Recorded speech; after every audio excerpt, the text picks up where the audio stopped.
Hello everyone. Last video में हमने अपने देसी और विदेशी राजाओं के बारे में पढ़ना स्टार्ट किया था। हमने देसी राजा भी कंप्लीट कर लिया और विदेशी राजाओं में जो बाहर से अटैक कर हम पे अटैक करते थे उनमें भी 3 वंश हम पढ़ चुके हैं। हम हिंदी वन पढ़ चुके हैं, उसके बाद शक वंश और उसके बाद पहलव, और अब हमने हमारा एक लास्ट बचा है कुषाण वंश। अब आज हम कुषाण वंश के बारे में जानेंगे, ये कैसे स्टार्ट हुआ और कब से स्टार्ट हुआ। तो जब मैंने शक पढ़ाए थे आपको तो मैंने बताया था शक जो है वो यूची कबीला था एक। वहाँ पे शकों ने, जब शक इंडिया में आए थे शक वंश के लोग, तो शक वंश के लोग जहाँ पे रहते थे उन पे किसने अटैक कर दिया था? यूची कबीले ने अटैक कर दिया था। तो शक कहाँ पे आ गए थे? इंडिया में भाग के आ गए थे। इसके बाद जो शक तो उठ के आ चुके हैं, क्योंकि कौन से कबीले ने इन पे अटैक किया था? यूची कबीले ने। फिर यूची कबीला वहीं पे बस गया। ये चाइना के आसपास था। ये कबीला कहाँ था? ये चाइना के आसपास था। अब देखो ये हमारा इंडिया है, ये कहाँ पे? चाइना के आसपास बसे हुए हैं। तो इन पे भी कुछ सालों के बाद इन पे भी किसी ने अटैक कर दिया, और जब इन पे अटैक किया यूची कबीले वालों पे, तो ये भी भाग के कहाँ है? यहाँ से ये भाग लिए। ये कट्टर जाति के थे, यूची कबीले वाले लोग बहुत कट्टर जाति के थे। इन पे भी फिर कुछ सालों के बाद किसी दूसरे कबीले ने अटैक कर दिया, तो ये उठ के, अब यहाँ तो क्या है? हिमालय है इस तरफ, तो चाइना और इसके इंडिया के बीच में क्या है? हिमालय पड़ता है, और हिमालय के ऊपर से चढ़ के आना तो इम्पॉसिबल बात है। तो ये यूची कबीले के लोग यहाँ से तो एंट्री नहीं कर पाए, तो ये उठ के और इस तरफ आ गए। ये मध्य एशिया में आ गए। मध्य एशिया में आके बस गए। फिर यहाँ से ये लोग इस तरफ आना स्टार्ट हो गए, इंडिया की तरफ। और इंडिया पे यहाँ पे क्या है? हिंदू कुश पर्वत है। हिंदू कुश पर्वत। तो एक आदमी था, जब ये यूची कबीले के लोग मध्य एशिया में बसे और मध्य एशिया से भी कुछ लोग आगे बढ़े, तो वो हिंदू कुश पर्वत के पास आके रुक गए। और यहाँ पे उन्होंने क्या है? हिंदू कुश पर्वत के पीछे, यहाँ तो अफगानिस्तान का एरिया, इंडिया का एरिया नहीं है। हिंदू कुश पर्वत के पीछे क्या है? अफगानिस्तान का एरिया आता है। तो वो यहाँ पे आके बस गए, और यहाँ पे जो आके बसे, इसका नाम था, इस आदमी का पहला नाम था कुजुल कडफिसिस। कुजुल कडफिसिस। ये यहाँ पे आके बस गया। इसने छोटी मोटी सी टेरिटरी बना ली। कोई बहुत बड़ा राजा तो था नहीं, क्योंकि ये तो भाग के यहाँ आए थे मध्य एशिया, और मध्य एशिया से कहाँ आ गए? हिंदू कुश पर्वत के पीछे आके ही रुक गए। इन्होंने हिम्मत नहीं करी कि हिंदू कुश पर्वत को पार करके ये पाकिस्तान के एरिया में आ जाए। यहाँ क्या है? अफगानिस्तान, और यहाँ क्या है? पाकिस्तान। आज का पाकिस्तान, उस टाइम का तो इंडिया ही था हमारा। तो ये यहाँ आके बस गए, और इसमें राजा क्या नाम था?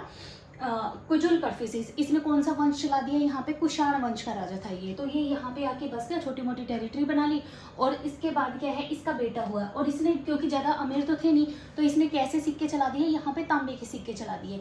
अब देखो, डिपेंड करता है राजा कितना अमीर है या गरीब है, उसके हिसाब से सिक्के चलते हैं। अगर राजा बहुत अमीर है तो सोने चांदी के सिक्के चलवाएगा, और अगर गरीब है तो शीशे के, शीशा मैंने पढ़ा है ना, शीशे के भी सिक्के चलते थे, शीशे के, कांच के सिक्के चलते थे। उसी तरह कुजुल कडफिसिस क्या है? छोटी मोटी टेरिटरी पे आके बस गया है, और यहाँ पे छोटा मोटा राज चला रहा है। तो इसने कैसे सिक्के चला दिए? तांबे के सिक्के चला दिए। उसके बाद इसका बेटा आया इसी वंश में, विम कडफिसिस। विम जिससे आज हम बर्तन साफ करने का साबुन होता है, विम होता है, तो ये वही विम कडफिसिस है। तो ये आया और ये आके यहाँ पे बस गया। यहाँ पे अपने फादर की क्या है? टेरिटरी से एज इट इज बनी बनाई मिल गई, लेकिन इसने कुछ हिम्मत दिखाई, और इसने क्या किया? हिंदू कुश पर्वत को पार करके ये इस तरफ आ गया, इंडिया की, पाकिस्तान की तरफ आ गया। और यहाँ पे भी इसने क्या है? अपनी एक राजधानी बना ली पाकिस्तान में आके, जो उस टाइम पे तो उसका नाम था पुरुषपुर, जिसे आज का पेशावर कहा जाता है, आज का पेशावर। तो यहाँ पे आके क्या है? इसने इसको अपनी राजधानी बना लिया। तो अब यहाँ पे भी इसकी टेरिटरी है, और यहाँ पे भी इसकी टेरिटरी है। यहाँ पे इसके फादर थे, और यहाँ पे क्या है? ये आके बस गया। तो इसका पुरुषपुर और पेशावर, जो आज का हमारा पाकिस्तान है, उसमें है पेशावर, तो वहाँ तक आके ये बस गया। अब ये समझ में आ गया कुजुल कडफिसिस और विम कडफिसिस। इनका जो है थर्ड राजा, इसका विम कडफिसिस का बेटा हुआ कनिष्क, ये प्रतापी राजा बनेगा।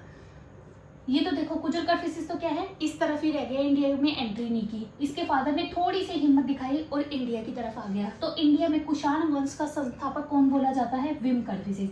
संस्थापक तो है कुजुल कडफिसिस, लेकिन वास्तविक संस्थापक जो है विम कडफिसिस। लेकिन इसने भी कुछ खास नहीं किया। अब जो कनिष्क आएगा, इसका जो बेटा आएगा विम कडफिसिस का कनिष्क, ये बहुत ही प्रतापी राजा बनेगा, और ये मोस्टली इंडिया पे राज करेगा। इसके बाद कनिष्क ने क्या किया, कनिष्क ने ना 2 टेरिटरी बनाई। एक तो इसके दादा की यहाँ थी, इसके फादर ने यहाँ बना ली थी। इससे आके वे बढ़ के मथुरा में आके इसने अपनी एक टेरिटरी बना ली।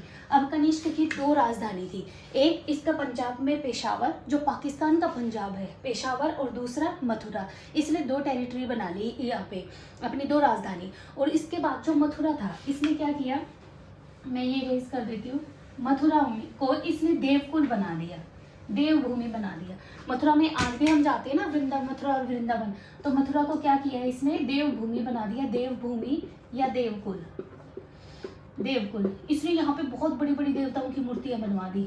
और इसने बुद्धों की मूर्तियां बनवाई, बौद्ध धर्म की, बौद्ध धर्म से रिलेटेड महात्मा बुद्ध की, देवताओं की, और अपने फादर की, अपने पिता की भी मूर्ति बनवाई। और इसने शिवम की, पेशावर में इसने जो इसकी राजधानी थी, एक 2 राजधानी थी यहाँ इसकी, पेशावर में इसने 13 मंजिल एक इमारत बनवाई। इस 13 मंजिल में क्या था, जैसे ऐसे 13 मंजिला आज होता है ना, ऐसे 13 मंजिला क्या है, इसने बिल्डिंग बनवाई। और ये बिल्डिंग किसको दान में दे दी, इसने बौद्ध धर्म के लोगों को दान दे दी कि तुम यहाँ पे रहो। जब विहार होते थे ना, मैंने बताया था जब बौद्ध धर्म आपको पढ़ाया था कि जो बड़े बड़े राजा है वो बौद्ध धर्म के लोगों को विहार बना के देते थे। विहार क्या होता है, जहाँ पे बौद्ध भिक्षु आके रहते थे, और इसे बोला जाता है विहार, संघाराम विहार, संघाराम विहार। तो इसने ये किसको दे दी, संघाराम विहार के नाम से जानी जाती है। 13 मंजिल की बिल्डिंग बना के इसने बौद्धों को दान में दे दी। इसके बाद इसने क्या किया, अब जब ये राजा बना है, इसके जो दादा थे कुजुल कर्फिसिस, जब वो आए हैं, देखो 0 की तरफ बढ़ रहे थे ना हम, तो इसके जो दादा आए थे ना कुजुल कर्फिसिस, तो वो 15 एडी में, 15 एडी में, यानी 0 के बाद सिर्फ 15 साल ही हुए थे, तो कनिष्क के दादाजी यहाँ पे आ गए थे। फिर इसके फादर आए। अब जब कनिष्क राजा बना है तो 78 एडी आ चुका है, 78 एडी। आज जैसे क्या है, 0 के बाद 2022 चल रहा है ना, तो उस टाइम पे क्या है, सिर्फ 0 के बाद 78 साल ही हुए थे। 78, 15 साल के जस्ट बाद तो इसके दादा आ गए थे। और उसके जब ये राजा बना कनिष्क, तो 78वां साल चल रहा था, 78 एडी में ये राजा बन गया था। और जब ये 78 एडी में राजा बना, तब से चला है शक संवत, शक संवत। ये शक संवत क्या है, ये हमारा जो इंडियन कैलेंडर है, जो हमारी सरकार, जो हमारी गवर्नमेंट मानती है, इंडिया का जो न्यू ईयर स्टार्ट होता है वो यहाँ से होता है। जो हम जनवरी, फरवरी, मार्च, ये जो मंथ हम काउंट करते हैं, ये ग्रीगोरियन कैलेंडर है, ये इंडिया का कैलेंडर नहीं है। इंडियन गवर्नमेंट ने किसको अपना इंडियन कैलेंडर माना है, जो शक संवत किसने चलाया था, कनिष्क ने चलाया था 78 एडी में। और इस शक संवत का फर्स्ट मंथ जो है, जैसे हम क्या है, ग्रीगोरियन कैलेंडर का फर्स्ट मंथ क्या होता है, जनवरी, फरवरी, मार्च, और लास्ट क्या होता है, दिसंबर। उसी तरह जो इंडियन कैलेंडर है, अकॉर्डिंग टू इंडियन कैलेंडर, शक संवत के अकॉर्डिंग फर्स्ट मंथ क्या है, चैत्र है, और लास्ट क्या है, फाल्गुन है। ये गांव में जो हमारी दादी या बड़ी बड़ी जो औरतें हैं ना, वो इसके हिसाब से ही, वो जनवरी फरवरी नहीं जानती, वो चैत्र, साठ, सावन, ऐसे मंथ के अकॉर्डिंग ही आज भी वो काउंट करती हैं। तो इसमें जो न्यू ईयर स्टार्ट होता है हमारा, वो 22 मार्च से स्टार्ट होता है, 22 मार्च। अगर लीप ईयर है तो वो कब से माना जाता है, वो 21 मार्च से होता है। हमारा न्यू ईयर कब स्टार्ट होता है, 22 मार्च से। ये कनिष्क क्योंकि बहुत अच्छा राजा था, तो इसने ना काफ़ी टेरिटरी पे भी राज किया। इसके अंडर में बहुत चीज़ें आ गई थी। जैसे ये हमारा इंडिया है, देखो अफगानिस्तान पाकिस्तान की तरफ तो था ही, ये मथुरा की तरफ और इस तरफ, ये वाला सारा हिस्सा किसका था, कनिष्क का था। अब इसके पास हिस्सा है, टेरिटरी ज़्यादा है, तो यहाँ पे क्या है, खेती भी अच्छी होती है। खेती अच्छी होती है तो यहाँ पे इसे टैक्स भी बढ़िया मिलता है, और टैक्स बढ़िया मिलेगा तो आर्मी भी अच्छी बनाएगा। तो इससे क्या है, इसके पास क्या है कि फादर थे विम कर्फिसिस, इन्होंने प्योर गोल्ड के सिक्के चलाए थे, बिल्कुल प्योर गोल्ड के, 24 कैरेट की।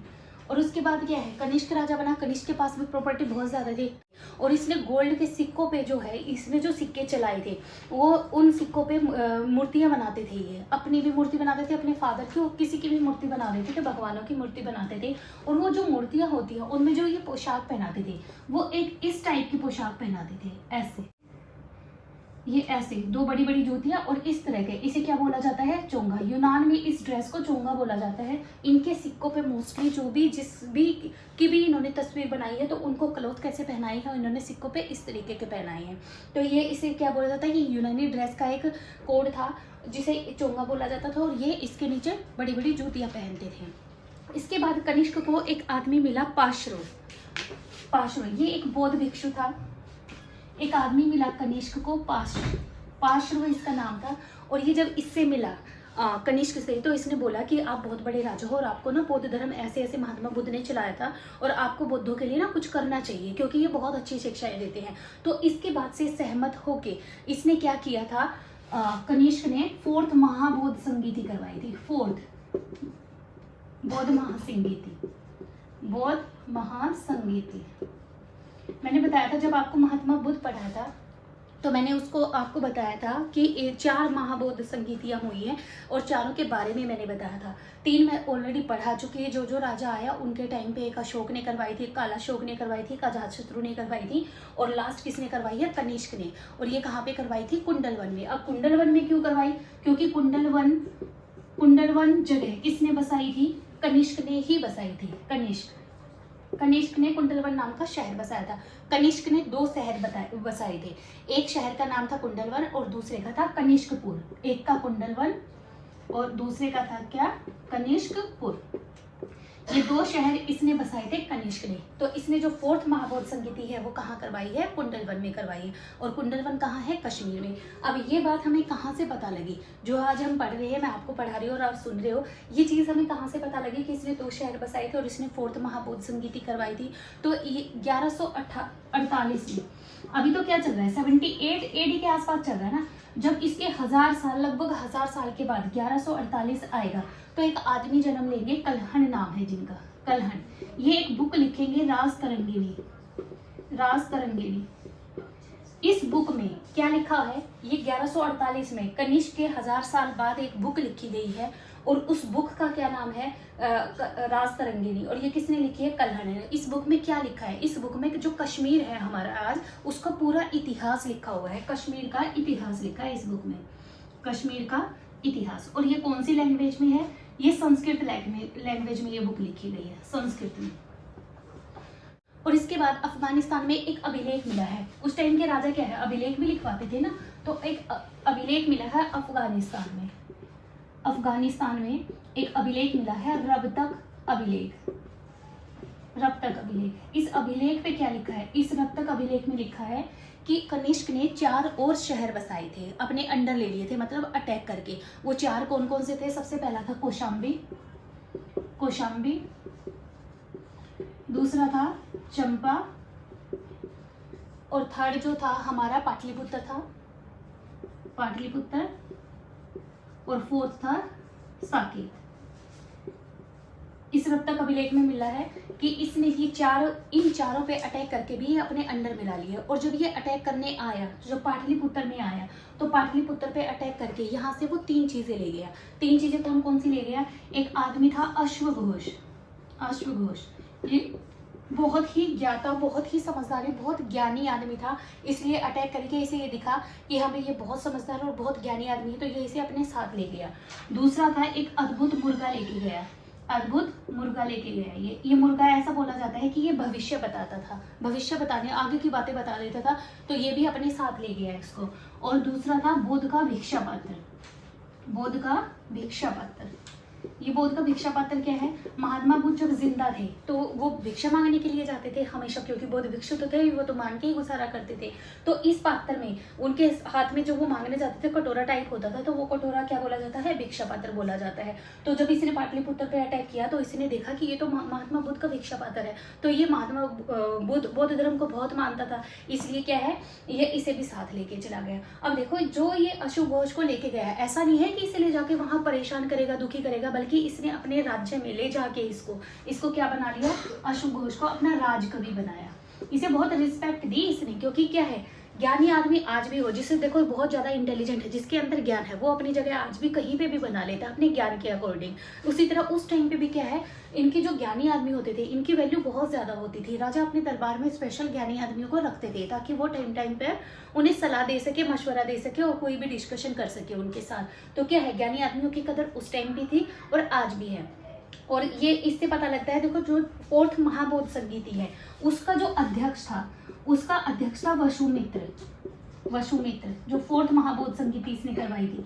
और उसका उपाध्यक्ष कौन था, उपाध्यक्ष इसने किसे बनाया था, उपाध्यक्ष कौन था उसका, अशुभ घोष का। अश्वघोष था। कौन सा अश्वघोष? जिसको ये उठा के पाटलिपुत्र से लेके आया था, वही अश्वघोष यहाँ पे था। इसके दरबार में क्या है, एक तो अश्वघोष बहुत ज्ञानी था और दूसरा था चरक। चरक कौन है? चिकित्सक था, बहुत अच्छा डॉक्टर। उस टाइम पे तो क्या है, उनको वैद्य बोला जाता है ना। इसके दरबार में 3 बहुत ही फेमस आदमी थे। एक अश्वघोष, जिसे ये पाटलिपुत्र से उठा के लाया था, ये बहुत ही ज्ञाता था। दूसरा चरक, जिसे वैद्य था, चरक संहिता का ज्ञानी ने था, ये बहुत ही इंटेलिजेंट था, डॉक्टर था। आज को जिनको हम डॉक्टर बोलते हैं, उस टाइम पे क्या बोले जाते हैं? वैद्य बोले जाते हैं। और थर्ड नंबर पे इसका था नागार्जुन।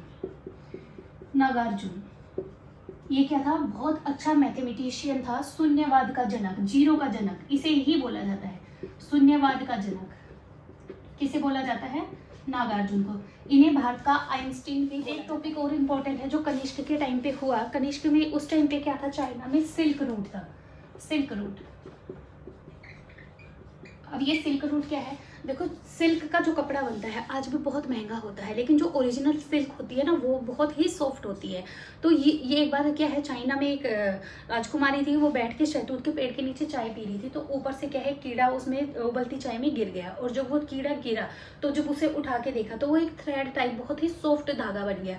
तो फिर ये अंदाजा लगाया गया कि अगर ऐसे ही कीड़ों को उबाल के अगर धागा बनाए और उससे कपड़ा बनाए तो वो बहुत ही अच्छा होगा। तो उसके बाद क्या है, ये जो डेवलपमेंट हो गई सिल्क रूट की, कैसे सिल्क कैसे बनता है। तो ये क्या है, चाइना ने बैन लगा दिया कि किसी भी दूसरी कंट्री को ये इसके बारे में नहीं बताना है कि सिल्क का कपड़ा बनता कैसे है। तो वहाँ पे चाइना से वो चीज़ें बन के एक्सपोर्ट होती थी, कुछ इलीगल तरीके से होती थी, कुछ लीगल तरीके से होती थी। चाइना क्या करता था, सिल्क का कपड़ा बनाता था और बाहर एक्सपोर्ट करता था विदेशों में। इससे क्या होता था, उसे काफ़ी पैसे मिलते थे। तो जब चाइना से ट्रक भर के जो वो चीज सिल्क का कपड़ा निकलता था, तो उस टाइम पे 3 रूट हुआ करते थे। एक, तीनों ट्रक निकलते कहाँ से थे? चीन से, चाइना से। और एक कहाँ जाता था? कैस्पियन सागर की तरफ जाता था एक्सपोर्ट करने के लिए, कैस्पियन सागर। दूसरा लाल सागर की तरफ जाता था, लाल सागर। और तीसरा जाता था काला सागर, काले सागर की तरफ। और इसमें सबसे इंपॉर्टेंट बात ये है कि ये तीनों रास्ते चाइना से कैस्पियन सागर जाएंगे, चाइना से काला सागर जाएंगे और चाइना से लाल सागर जाएंगे। तो बीच में, तीनों रास्ते के बीच में क्या पड़ता था? हमारा भारत पड़ता था, भारत। ये इंडिया से होके ही ट्रक निकलते थे। अब ये इंडिया से जाएंगे तो इस टाइम पे राजा कौन था? कनिष्क था। तो कनिष्क ने क्या किया, इनके ऊपर कब्जा कर लिया कि भाई अगर तुम हमारे देश से निकलोगे तो तुम्हें क्या देना पड़ेगा? टैक्स देना पड़ेगा। टोल टैक्स आज भी हम जाते हैं तो टोल टैक्स देते हैं ना। तो कनिष्क ने क्या किया, सिल्क रूट पे अपना आधिपत्य जमा लिया था, अपना कब्जा कर लिया था कि अगर तुम्हें दूसरी तरफ अपना ये माल एक्सपोर्ट करना है तो तुम्हें क्या देना पड़ेगा? टैक्स देना पड़ेगा। तो सिल्क रूट भी क्या है, एक इम्पोर्टेंट है कनिष्क के टाइम का। तो कनिष्क के टाइम पे बहुत चीज़ें बहुत इंपॉर्टेंट है। कनिष्क बहुत ही अच्छा और बहुत ही बढ़िया राजा था, बहुत प्रतापी राजा था और इसने काफ़ी एरिया पे राज किया था। विदेशी था लेकिन इसने इंडिया के लिए बहुत अच्छे काम किए। ऐसा नहीं था कि ये विदेश से आता तो इसने इंडिया के लोगों को मारा पीटा, उन पर अत्याचार किया, ऐसा इसने कुछ नहीं किया। फिर धीरे धीरे क्या है, इसके जो वंशज आए, इसके जो बच्चे आए, हुवेश्क, कनिष्क के बाद जो आया था वो हुवेश्क था। वो भी हिंदू धर्म को ही मानते थे, कोई हिंदू धर्म को आगे बढ़ा रहा था, कोई बौद्ध धर्म को आगे बढ़ा रहा था। फिर धीरे धीरे टाइम के अकॉर्डिंग ये भी क्या है, कमजोर पड़ते गए। और कमजोर पड़ने के बाद इनका एक सामंत रखते थे, ये अपना कामकाज देखने के लिए ना सामंत रखते थे। एक सामंत आया और उसने भी जो इनका कनिष्क के वंशज जो लास्ट राजा था उसको मार के और उसने अपना वंश चला दिया। और वो कौन था? श्रीगुप्त था, जो इनका सामंत था कुषाणों का। और श्रीगुप्त ने फिर क्या चलाया? गुप्त वंश चलाया। अब जो गुप्त वंश हमारा आएगा, हमारा लास्ट टॉपिक रहता है एंशिएंट हिस्ट्री का गुप्त वंश। इनके बच्चे और इनका गुप्तोत्तर काल जो होगा, धीरे धीरे ये कैसे खत्म होंगे, उसके बाद हमारी जो है एंशिएंट हिस्ट्री कंप्लीट हो जाएगी। लेकिन जो गुप्त काल हमारा बचा है एंशिएंट हिस्ट्री में, वो बिल्कुल स्वर्ण युग बोला जाता है। उसमें इंडिया ने बहुत प्रोग्रेस की, उसमें बहुत बड़े बड़े और बहुत ही पावरफुल राजा हुए हैं। तो उनके बारे में हम नेक्स्ट वीडियो में पढ़ेंगे। आई होप आपको कुषाण वंश समझ में आ गया होगा। Thank you very much.